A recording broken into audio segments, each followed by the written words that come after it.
दिया था कि अवर्गीकृत आंकड़ों का आप कैसे मीन, मीडियन, मॉड निकालते हैं, मतलब माध्य, माध्यिका और बहुलक। ठीक, अब हम देखेंगे जिस स्तर के सवाल आपके किताब में, देखो सबसे पहले आपका निकाला गया होगा माध्य, ठीक है ना। हर टाइप के माध्य आएंगे, अवर्गीकृत भी, वर्गीकृत भी, और माध्य निकालने की विधियां आएंगी। तो माध्य निकालने की 3 विधियां होगी, ठीक है ना। तो कुल मिला के अब हमारा मेन फोकस जो रहेगा, अब हमारा जो मेन फोकस रहेगा वो माध्य निकालने पर रहेगा, और माध्य निकालने की जो विधियां होंगी उन पर रहेगा।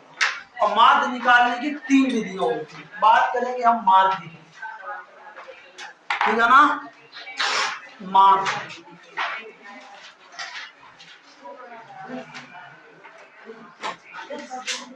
माध्य का मतलब मीन,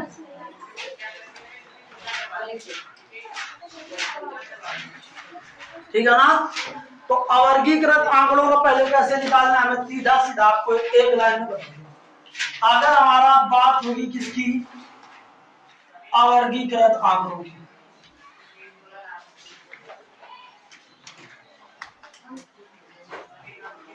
अगर अवर्गीकृत आंकड़ों में मान लो हमारे पद दिए जाएं, ये पहला पद हो x1, दूसरा हो x2, तीसरा हो x3, x4, ऐसे डॉट डॉट करके n तक पद दिए जाए, तो कह दिया जाए कि इनका माध्य बताओ, और इनका क्या पूछा जाए, इनका माध्य पूछा जाए।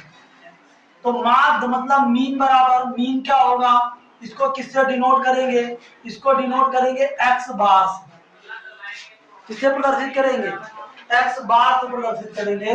और ये हमारा किसके बराबर होगा, x1 plus x2 plus x3, आगे डॉट डॉट, ये कहां तक, xn, और बटे कितने पद हैं, ठीक है ना, n पद है तो पदों की संख्या लगेगी, n पद है तो पदों की संख्या। तो इसी फार्मूले को हमने सरल भाषा में लिखा था कि जितने भी पद हैं पदों का योग बटे पदों की संख्या, पदों का योग बटे पदों की। तो ये हमारा अवर्गीकृत आंकड़ों के निकालने का तरीका होगा, ठीक है ना। वर्गीकृत जो आंकड़े होते हैं उनके निकालने के 3 तरीके होते हैं, ठीक है ना। वर्गीकृत आंकड़े, ठीक है ना, वर्गीकृत आंकड़ों के निकालने की 3 विधियां होती हैं। सबसे पहली होती है हमारी प्रत्यक्ष विधि, ठीक है ना, और दूसरी होती है कल्पित माध्य विधि,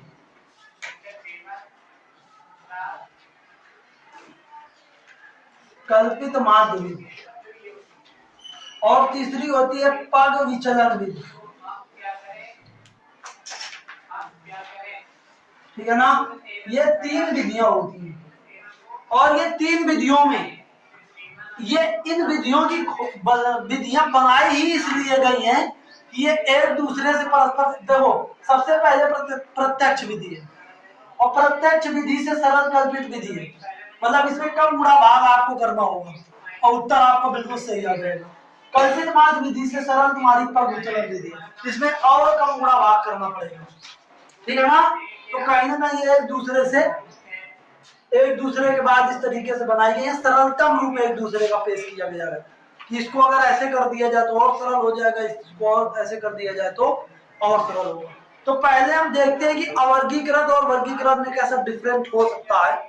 मैं पहले इसको थोड़ा सा समझता हूँ, कैसे हम अवर्गीकृत के जो आंकड़े होंगे उनको कैसे हमारा वर्गीकृत में बदला जा सकता है। जैसे मैं एक मान लो कोई एक डाटा तैयार करूं, कोई भी मान लो एक डाटा मैं बनाऊं, कह दूं आपके कक्षा में, आपके कक्षा के 10, आपके कक्षा में जितने भी छात्रों में मान रहा हूं केवल 10, ठीक है ना। 10 छात्रों के जो वजन है, मतलब उनका जो भार, किसी का 40 kg है, ठीक है ना, तो मैं केवल संख्या लिख रहा हूँ, मात्रा का आप समझ जाएंगे कि केजी में, ठीक है ना। किसी का 40 है, किसी का 35 है, किसी का 29 किलो का भी हो सकता है कोई, ठीक है ना। फिर हमारा कोई 32 किलो का है, कोई 35 का है, ठीक है ना। फिर कोई 40 का है, ऐसे कर करके कई ऐसे भी हैं जो कॉमन है, ठीक है ना। 29 का है, कोई हमारा 45 किलोग्राम का, कितना होगा 3 3 6 2 8, और फिर हमारा कितने हैं, कोई हमारा 35 का है, और ये कोई 40। ऐसे मान लो ये तुम्हारे ये डाटा है, मान लो, ठीक है ना। किसी भी प्रकार का डाटा आपको नहीं पता कैसा है, ठीक है, ये डाटा। अगर मैं कह दूं कि इसका बताओ, इसका तुम्हें समांतर माध्य निकालो, देखो इस माध्य को आप समांतर माध्य भी बोल दिया जाता है। तो अगर आपकी बुक में समांतर माध्य लिखा हो तो बिल्कुल ना कर दो, ठीक है ना। तो इसका माध्य ज्ञात करो, तो आपके पहली तो तरीका ये कि इसको ऐसे करो, इनको सबको ऐड कर दो, और तुमको पता है 1 2 3 4 5 6 7 8 9 10 पद है, और 10 का भाग दे दो, या इसी को पहले वर्गीकृत आंकड़ों के रूप में बदलो, इसको वर्गीकृत करो। वर्गीकृत कैसे करोगे, ऐसे यहाँ पे हम लिखेंगे ये पद है, ठीक है ना, और यहाँ पे ये आवृत्ति है। आवृत्ति का मतलब ऐसा भी होगा ना कि कोई पद 2 बार आ जाए, 3 बार आ जाए, 4 बार आ जाए, ऐसा हो सकता है कि, ठीक है ना। और तो इस पद को हम x से डिनोट करते हैं, और आवृत्ति को फ्रीक्वेंसी f से कहते हैं, ठीक।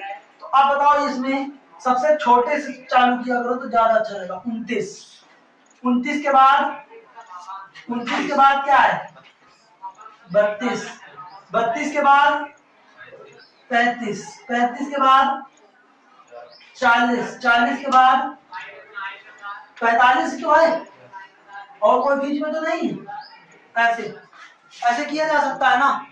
अब देखो 29 कितने बार है, 29 2 बार है, तो आवृत्ति 2 बार होगी।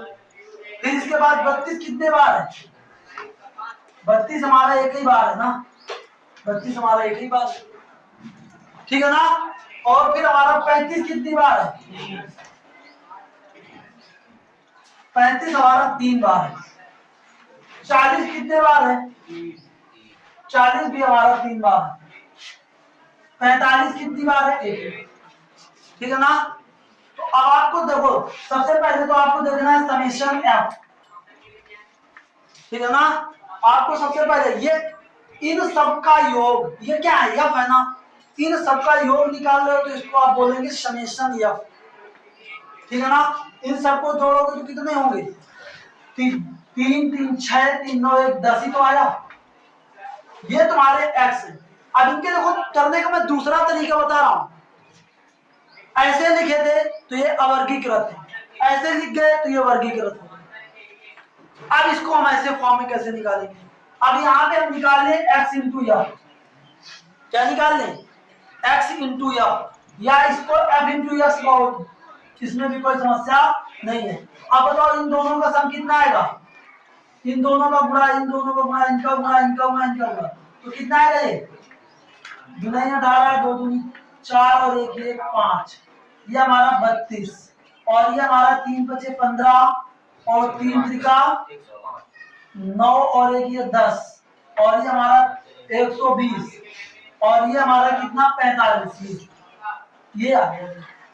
अब हम इसको ऐसे लिखते हैं समेशन f इंटू एक्स बराबर, अब इनका सबका सम कर दें तो ये हमारा 8 2 10 5 15 5 20, ठीक, और ये 5 3 8 8 6 14 15 16, और ये हमारा 3, ठीक है ना। तो अब बताओ, तो इस तरीके से अगर इसका माध्य निकालोगे तो फिर हमारा क्या फार्मूला होगा, x बराबर x डैश बराबर फार्मूला होगा summation f of f into x summation f, ये भी हमारा क्या होता है माध्य का फार्मूला होता है। x डैश बराबर कोई कोई सिग्मा भी बोल देता है, तो सिग्मा f इंटू एक्स बराबर x डैश x बार बराबर सिग्मा f इंटू एक्स अपान सिग्मा एफ। ठीक, तो यहाँ पे हमारा क्या हो जाएगा, इसका देखो मान कितना है 360 और बटे ये हमारा 10, इसका भाग आ जाएगा तो ये x बार बराबर आ जाएगा 36। यही हमारा इसका क्या होगा, समांतर माध्य या माध्य होगा। अब चाहे तुम इनको ऐसे निकालो, 40 plus 35 plus 29 plus 32 plus 35 plus 40 plus 29 plus 45 plus 35 plus 40 बटे 10, यही तुम्हारा निकलेगा। तो कहीं ना कहीं इससे ये आसान हुआ कि नहीं, थोड़ा सा कैलकुलेशन कम हो गया, ठीक है ना, थोड़ा सा कैलकुलेशन कम हो। अगर ये डाटा हमारा बहुत बड़ा होगा तो ये चीज और हेल्प करेगी, करेगी कि नहीं। किसी नंबर को 4 बार जोड़ने से अच्छा है 4 बार गुणा कर दो, होगा कि नहीं।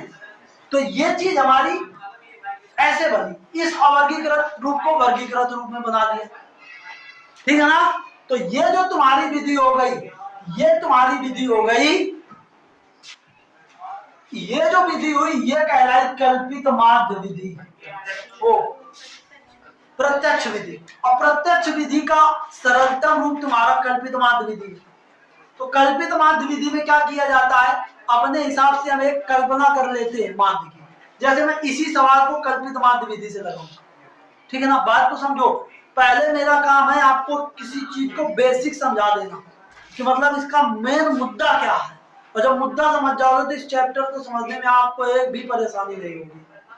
पहले मैं अपने हिसाब से मान लूं, वैसे इसका क्या है मान 36, मैं अपने हिसाब से मान लेता हूं कि इसका मान 36 नहीं है बल्कि कुछ और है, बल्कि मैं ऐसा मान लेता हूं, कोई एक ऐसा अनुमान लगा लिया करो कि इनके बीच वाला लगभग माध्य होगा। तो इनके सबसे बीच में ऐसा लग रहा है कि 35 है, तो मैं 35 को कल्पित माध्य मान लेता हूँ थोड़ी देर के लिए। तो ये हमारा हो गया कल्पित माध्य। कल्पित माध्य को ए से डिनोट कर देते हो, ठीक है ना, बात समझे कि नहीं। ये हमारा कल्पित माध्य हो गया। अब क्या करोगे, सबसे पहले तो तुम्हारा देखो पद थे x, ठीक है ना। सबसे पहले तो तुम्हारे पद थे x, और फिर तुम्हारा यहाँ पे आवृत्ति था, फिर क्या था, आवृत्ति था। तो आवृत्ति मतलब यह, और फिर अब यहाँ पे तुम्हारा क्या होगा, अब यहाँ पे तुम्हारा होगा कल्पित माध्य x माइनस ए होगा, ठीक है ना। मतलब पद का कल्पित माध्य पद के साथ घटाना, ठीक। फिर इसके बाद क्या होगा, फिर इसके बाद तुम्हारा होगा, इसको आप चाहे तो डी बोल सकते हैं, इसको आप बोले डी, ठीक है ना। और यहाँ पे लिखे एफ इंटू डी, ठीक। तो अब देखो यहाँ पे पद हमारे क्या क्या थे, 29 था, और ये हमारा 32 था, ये हमारा 35 था, ये 40 था, ये 45 था। इसको मैंने ए मान रखा है।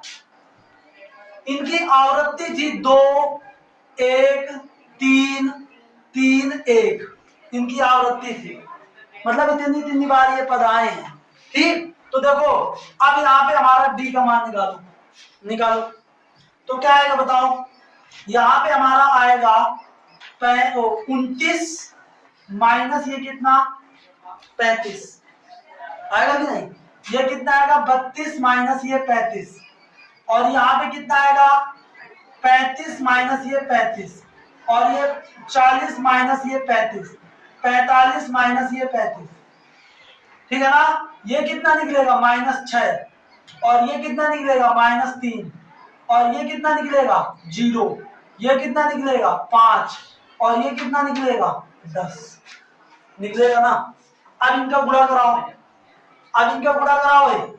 तो ये कितना आएगा, अब ये इंटू डी निकालो, तो अब ये कितना आएगा -12, और ये कितना आएगा -3, और ये कितना आएगा 0, ये कितना आएगा, और ये कितना आएगा। अब बताओ इनका सबका योग कितना आएगा। अगर मैं यहां से सिग्मा एफ इंटू डी निकालूं तो क्या आएगा 12 3 15 15, देखो ये दोनों सम इससे कट जाएंगे तो केवल 10 ही तो आया। अब बताओ कैलकुलेशन पहले से आसान हुआ कि नहीं उससे। यहाँ पे क्या होता, बड़ी बड़ी संख्याएं आ रही थी गुणा कराने में, यहाँ पे पहली बात तो ये बड़ी संख्याएं नहीं आई, और यहाँ पे योग भी बड़ा नहीं है। अब फार्मूला क्या हो जाएगा, x बार बराबर a plus summation f into D upon summation f, ये फार्मूला हो जाएगा। तो ये तुम्हारा आ जाएगा कितना, यहाँ पे ये तुम्हारा हो जाएगा a तुम्हारा कितना था 35, ये तुम्हारा क्या था कल्पित माध्य था। अब ये कितना आया है 10, ये कितना था बताओ, यहाँ पे ये पूरे पदों की संख्या कितनी थी, पदों की संख्या तो नहीं बढ़ेगी ना, 10 ही तो रहेगी, तो ये बटे 10, तो ये 10 से ये 10 कट गया, 35 प्लस 1 आया, ये कितना आया 36। बताओ क्या उत्तर में अंतर आया, क्या उत्तर में कोई अंतर नहीं आएगा। तो पहले मुख्य रूप से आपको ये दो विधियां आपको समझना जरूरी है। अब जब पग विचलन विधि बनेगी ना, तो पग विचलन विधि कब बनती है, पग विचलन विधि तब बनती है जब यहाँ पे ऐसे नंबर दिए जाते हैं 0 से 10, 10 से 20, 20 से 30, 30 से 40, 40 से 50, और इसमें डाटा जो हमारा होता है वो बहुत बड़ा होता है, मैं इसको बाद में बता दूंगा। आप बताओ ये दो विधियां तुमको समझ में आएगी नहीं, प्रत्यक्ष विधि कल्पित माध्य, ये किस उद्देश्य से बनाई गई, इनका मतलब क्या है, ये तुमको समझ में आया कि नहीं। वर्गीकृत होगा तो क्या हो जाएगा, अवर्गीकृत में सब एक एक पदों को जोड़ना पड़ता है, वर्गीकृत में हमारा वैसा नहीं जोड़ा जाएगा, ठीक है ना। प्रत्यक्ष विधि में क्या था, बड़ी बड़ी संख्याएं आ रही थी गुणा करने में, तो हमने क्या किया कल्पित माध्य मान लिया, जिससे हमारा छोटी छोटी संख्याएं आने लगी, जोड़ना घटाना थोड़ा सा आसान हो गया, ठीक है ना। तो इस तरीके से अब तुमको देखना है, ये हमारा ऐसे जब पद दे दिए गए सीधा सीधा, उस स्थिति में तुमने ऐसे सवाल लगा दिए, लेकिन कभी कभी पद हमारे ऐसे दिए जाते हैं 0 से 10, 10 से 20, 20 से 30, ऐसे देने की कब जरूरत पड़ती है, ऐसे देने की तब जरूरत पड़ती है जब तुम्हारा कहीं ना कहीं जो डाटा होता है वो बहुत विस्तार होता है, बहुत बड़ा होता है। जैसे मैं कह दूं कि आपके गांव में रहने वाले व्यक्तियों का एक डाटा तैयार करो कि कौन किस व्यक्ति की आयु कितनी कितनी है, ठीक है ना। अगर ऐसा डाटा आपको बनाना होगा तो फिर आपको इस फॉर्मेट में बनाना पड़ेगा। क्यों, क्योंकि आपके गांव में रहने वाले व्यक्ति बहुत सारे व्यक्ति हैं जिनकी अलग अलग आयु है, कोई 1 साल का है, कोई 6 महीने का है, कोई 3 महीने का है, कोई 2 महीने का है, कोई 10 साल का है, कोई 12 साल का है, कोई 13 साल का है, कोई 14 साल का है, कोई 15 साल का है। तो इसमें इस प्रकार से डाटा बनाना बहुत डिफिकल्ट हो जाएगा, एक एक का लिखना पड़ेगा कि फलाने और तुम्हारे गांव में 500 लोग हैं, 500 लोगों का अलग अलग डाटा बना रहे हैं, तो उसका डाटा बनाओगे कैसे, इस तरीके से बना लोगे आराम से। उसमें क्या करोगे, पहले तो जानोगे कि 0 से ज्यादा छोटी आयु तो किसी की नहीं होगी, बना लोगे 0 से 5 वर्ष वाले में एक जगह रख दूंगा, 5 से 10 आयु वाले में एक जगह रख दूंगा, 10 से 15 वाले में एक जगह रख दूंगा, 15 से 20 वाले एक जगह रख दूंगा, या ये अंतर और बढ़ा सकते हो, ऐसे कर सकते हो 0 से 10 वाले में एक जगह रख दूंगा, 10 से 20 वाले एक जगह रख दूंगा, 20 से 30 वाले एक जगह रख दूंगा, 30 से 40 वाले एक जगह रख दूंगा, 40 से 50 वाले एक जगह, 50 से 60 वाले एक जगह, 60 से 70 वाले एक जगह, 70 से 80 वाले एक जगह, ठीक है ना। ऐसे करके आपको डाटा बनाना आसान हो जाएगा, ठीक है ना। ऐसे करके आपको डाटा बनाना आसान हो जाएगा। ये तुम्हारे क्या हो जाएंगे, ये एक प्रकार का वर्ग अंतराल बोला जाएगा, इसको क्या बोला जाएगा, वर्ग अंतराल बोला जाएगा, कि मतलब आप इस वर्ग अंतराल में कितने से कितने तक की बात कर रहे हैं। तो मतलब अब जितने भी व्यक्ति ऐसे होंगे जिनकी आयु 0 से लेकर के 10 वर्ष तक, 10 वर्ष से पहले तक की होगी, उनको अपना यहाँ बिठा दोगे। जिसकी आयु 10 या 10 से ज्यादा होगी, 20 से कम होगी, उसको यहाँ बिठा दोगे। जिसकी आयु 20 या 20 से ज्यादा होगी, 30 से कम होगी, उसको यहाँ बिठा दोगे। ऐसा कर करके यहाँ पे बना दोगे। तो ये तुम्हारी क्या आ जाएगी, ये तुम्हारी आवृत्तियां होंगी। ये मत समझना कि ये पद, ये तुम्हारे पद नहीं, ठीक है ना। ये तुम्हारी क्या होंगी, आवृत्तियां होंगी, फ्रीक्वेंसी होगी, ठीक है ना। बात समझ गए कि नहीं। फिर इसके बाद यहाँ पे ये जो निकाला जाएगा, यहाँ पे ये जो निकाला जाएगा मध्यमान, ये तुम्हारा x होगा, ये तुम्हारा होगा x। ठीक, जो मध्यमान निकाला जाएगा वो तुम्हारा x होगा, जो मध्यमान निकाला जाएगा। और मध्यमान कैसे निकालोगे, इन दोनों का योग बटे 2, 10 + 0/2 कितना आएगा, जैसे इसका मध्यमान निकालना होता 5, इन दोनों का योग बटे 2 15, इन दोनों का योग बटे 2, इन दोनों का योग बटे 2, इन दोनों का योग बटे, इन दोनों का योग बटे, इन दोनों का योग बटे 2 आ जाएगा कितना 65 ऐसे, ये तुम्हारा आ जाएगा। और यहाँ पे कुछ भी हमारे नंबर आ सकते थे, मान लो ये इस अंतराल वाले 10 लोग होते, इस अंतराल वाले 20, इस अंतराल वाले 12, 15, इस 12, इसे 11, ऐसे 14, ऐसे होते मान लो, इस अंतर वाले ऐसे लोग होते हमारे, ठीक है ना। तो अब क्या करते, यहाँ पे हम निकालते f × x, यहाँ पे हम निकालते क्या, f × x, और अपना इनका मल्टीपल करा के जैसे इसको हल किया गया वैसे इसको हल कर लेते, तो ये हमारी प्रत्यक्ष विधि हो जाती है। क्या हो जाती, प्रत्यक्ष विधि, ठीक है ना। अगर इसमें तुम्हारा ज्ञात करना होता क्या, कल्पित माध्य विधि, तो कल्पित माध्य विधि में किसी को हम क्या मान लेते, ठीक, और फिर जैसे इसको हल किया है वैसे उसको भी हल कर देते, बताओ कोई दिक्कत होगी क्या। तो अभी मैं आपका कहीं ना कहीं बेसिक मजबूत कर रहा हूँ पिछली 2 क्लासों से, ठीक है ना। जैसे ही तुमको चैप्टर के सवाल करने का मौका मिलेगा आराम से कर लोगे, कोई दिक्कत वाली बात नहीं होगी। बताओ इतनी बात सबको क्लियर होगी नहीं, ये समझ पाए कि नहीं, वर्गीकृत अवर्गीकृत और कैसे क्यों हमारा इसको प्रत्यक्ष कल्पित माध्य ये बताने की जरूरत पड़ी। अब पग विचलन वाले में क्या किया जाता है, इसमें ये जो हमारा अंतर होता है इसका डिवाइड कराया जाता है, ठीक है ना। तो ये और भी छोटा मान प्राप्त हो जाता है मध्य, यहाँ पे हमारा ये जो d निकाला गया था ना, वहां पे u निकाला जाएगा, ये d/, इनके बीच में जो अंतर होगा उसका डिवाइड कराया जाएगा। इसको हम देखेंगे नेक्स्ट क्लास में। अब नेक्स्ट क्लास में एक सवाल ऐसा लेकर के सारे मेथड से हल करके बताऊंगा, प्रत्यक्ष विधि से भी, कल्पित माध्य विधि से और पग विचलन विधि से। अब बस वहीं से तुम्हारा ये पहला टॉपिक पूरा समाप्त हो जाएगा, फिर मैं बात करूंगा माध्य का, ठीक है ना।